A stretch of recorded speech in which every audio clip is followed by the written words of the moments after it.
योगेन चित्तस्य पदेन वाचां मलं शरीरस्य च वैद्यकेन योपाकरोति प्रवरं मुनिना पतञ्जलिं प्राञ्जलिरानतोऽस्मि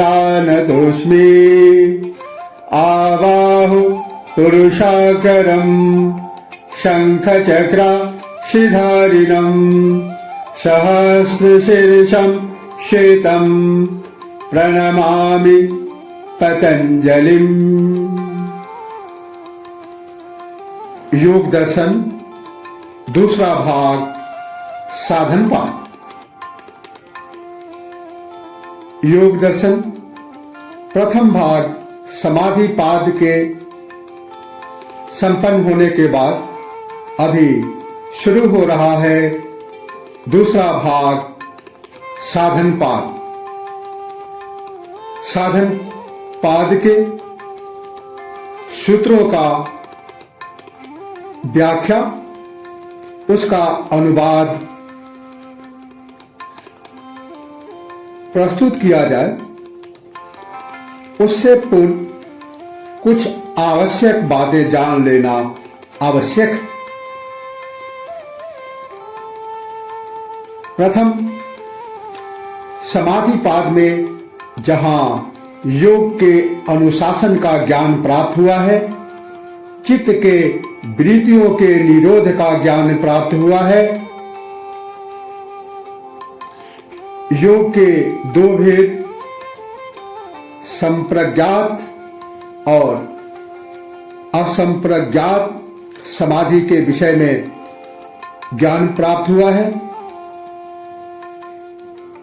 जहां हमने प्रथम पाद में योग के अनुशासन को सीखा है, वही साधन पाद में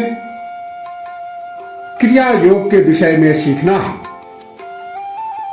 क्रिया योग के विषय में ज्ञान प्राप्त करना है। अनुशासन सीख लिया, अब हमें काम क्या करना है, एक्शन क्या होनी है, इस विषय में विस्तार से एक एक सूत्रों के व्याख्या के साथ व्याख्यान प्रस्तुत किया जाएगा। अष्टांग इसे पाद में अष्टांग योग के विषय में विशेष रूप से बताया गया है। योगाभ्यास के 8 अंग है जो अष्टांग योग या योगांग कहलाते हैं, योग के अंग कहलाते हैं। वे हैं यम, नियम, आसन, प्राणायाम, प्रत्याहार, धारणा, ध्यान तथा समाधि। अहिंसा, सत्य, अस्तेय, ब्रह्मचर्य और अपरिग्रह का अभ्यास करना ही यम है। शौच, संतोष, तप, स्वाध्याय तथा ईश्वर प्रणिधान, इन आचारों का अभ्यास, इस आचार संहिता का पालन नियम कहलाता है। आनंदप्रद शारीरिक स्थिति को आसन कहते हैं। नियंत्रित रूप से श्वास ग्रहण करना तथा धारण और उसके त्याग को, श्वास प्रश्वास की वैज्ञानिक विधि को प्राणायाम कहते हैं। इंद्रियों को विषयों से हटाने का नाम इंद्रिय संयम अर्थात प्रत्याहार है। चित्त को शरीर के अंदर या बाहर की किसी वस्तु पर केंद्रीभूत करने को धारणा कहते हैं। किसी विषय का सुदृढ़ तथा अविराम चिंतन ध्यान कहलाता है। समाधि चित्त की वह अवस्था है जिसमें ध्यानशील चित्त ध्येय विषय में तलीन हो जाता है। थे योग दर्शन द्वितीय पादः समाधि पादः। सूत्र प्रथम तपः स्वाध्यायेश्वर प्रणिधानानि क्रिया योगः। अर्थात तप, स्वाध्याय और ईश्वर शरणागति, ये तीनों क्रिया योग है। योग दर्शन के अंतर्गत महर्षि पतंजलि ने चित्त वृत्तियों के निरोध को ही योग कहा है। इस निरोध के फलस्वरूप आत्मा की अपने स्वरूप में स्थिति हो जाती है, जो जीव की अंतिम अवस्था है, जहां पहुंचकर उसका संसार में पुनरागमन नहीं होता। इस स्थिति को प्राप्त करने के लिए अभ्यास, वैराग्य तथा ईश्वर प्रणिधान की आवश्यकता बतलाई गई है। किंतु ये सब साधन उसके लिए है जिसका अंतःकरण शुद्ध हो चुका है, जो योग साधना में लगा हुआ है तथा जिसका पूर्व अनुभव है। सामान्य व्यक्ति जो साधना आरंभ करना चाहते हैं, उनके लिए यह साधन पाद ही महत्वपूर्ण है, जिस पर चलकर वह निर्विष समाधि को उपलब्ध हो सकता है। इसमें बताया गया है कि क्रिया मात्र बंधन है। प्रत्येक कर्म अपना फल अवश्य देता है, जिससे मुक्ति की संभावना संदेहास्पद है। किंतु योग क्रिया की बात कहता है, क्योंकि मन स्वभावतः क्रिया में ही रुचि लेता है। अतः योग साधना का आरंभ क्रिया से ही किया जाता है। किंतु कर्म की गति स्वर्ग से आगे नहीं है।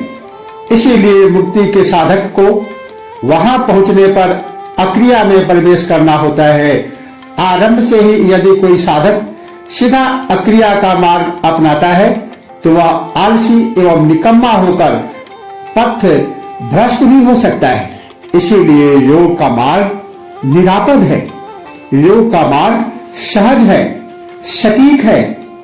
महर्षि पतंजलि इस साधन पाद में सर्वप्रथम क्रिया योग को बतलाते हैं, जो मोक्ष प्राप्ति में सहायक है।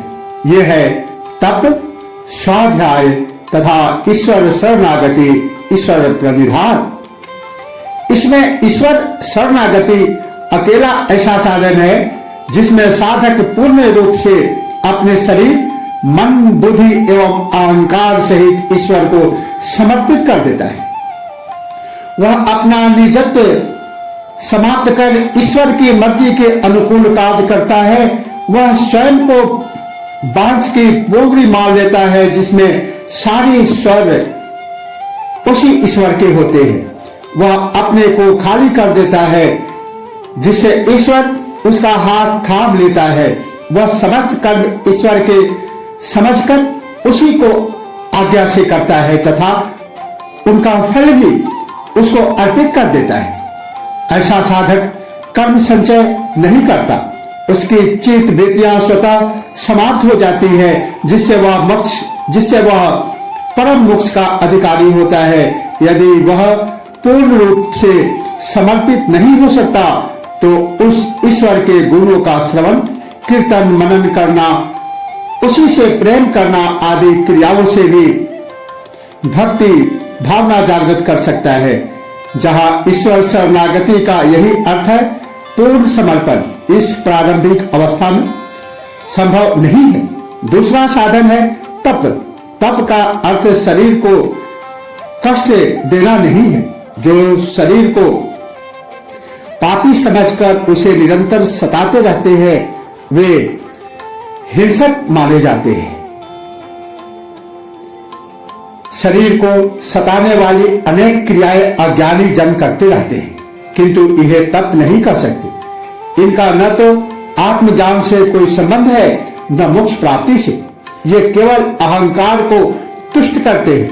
तप का अर्थ साधन काल में जो शारीरिक तथा मानसिक कष्ट प्राप्त हो, उन्हें सहर्ष ईश्वर इच्छा समझकर स्वीकार कर लेना तथा प्रतिक्रिया न करना, साधन काल में व्रत, उपवास, स्वधर्म पालन, स्व कर्तव्य पालन, नियम, संयम आदि जितने भी शास्त्रोक्त कर्तव्य कर्म है, उन्हें निष्ठा एवं ईमानदारी से फल इच्छा का त्याग करते हुए करना तथा इनमें जो भी कष्ट हो उसे सहन करना ही तप है। ऐसे तप से अंतःकरण शुद्ध होता है। तीसरा साधन स्वाध्याय है। स्वाध्याय में उन ग्रंथों का अध्ययन भी सम्मिलित है जिनसे साधक की योग में रुचि बढ़ती है, अपने कर्तव्य का बोध होता है तथा चित्त में वैसी ही भावना का उदय होता है। यह स्वाध्याय साधक के लिए मार्गदर्शक होता है। इससे भी चित्त निर्बल होता है, किंतु इससे भी ऊपर इसका अर्थ है स्व का अध्ययन। ध्यान की स्थिति में अपने स्वरूप का ध्यान करना, आत्मा ओंकार ईश्वर का ध्यान करना तथा उसी के मंत्र का जाप करना, आत्मा एवं परमात्मा में अभेद संबंध बनाने की क्रिया ही स्वाध्याय है। इनसे स्वयं को दूर होकर स्वयं के दोष दूर होकर चित्त वृत्तियों का निरोध होता है। इन तीनों को क्रिया योग कहते हैं। साधक इस क्रिया योग के साधना आरंभ कर सकता है। यह क्रिया योग इंद्रियों को वश में करने वाला, मन को भटकने से रोकने वाला तथा अहंकार को छीन करने वाला है। इसीलिए यह योग सिद्धि में सहायक है। चंचल मन वालों के लिए यह प्रारंभ है जिससे चलकर वह समाधि लाभ कर सकता है। पूर्व प्रकरण में जो योग के साधन बताए गए हैं वे मन ही पर निर्भर है, किंतु जो इन विधियों से मन को नियंत्रित नहीं कर सकते उनके लिए यह क्रिया योग बतलाया गया है। इस क्रिया योग से भी सभी क्लेश कमजोर हो जाते हैं और समाधि की योग्यता हो जाती है। समाधि अवस्था में ही सभी दुखों का नाश हो जाता है तथा सुख की प्राप्ति होती है। ये तीनों ही साधन तप, स्वाध्याय और ईश्वर प्रणिधान क्रिया योग कहलाते हैं। साधन पाद में इसी का मुख्य रूप से वर्णन किया गया है। इसी के साथ ओम नमः शिवाय। जय श्री कृष्ण।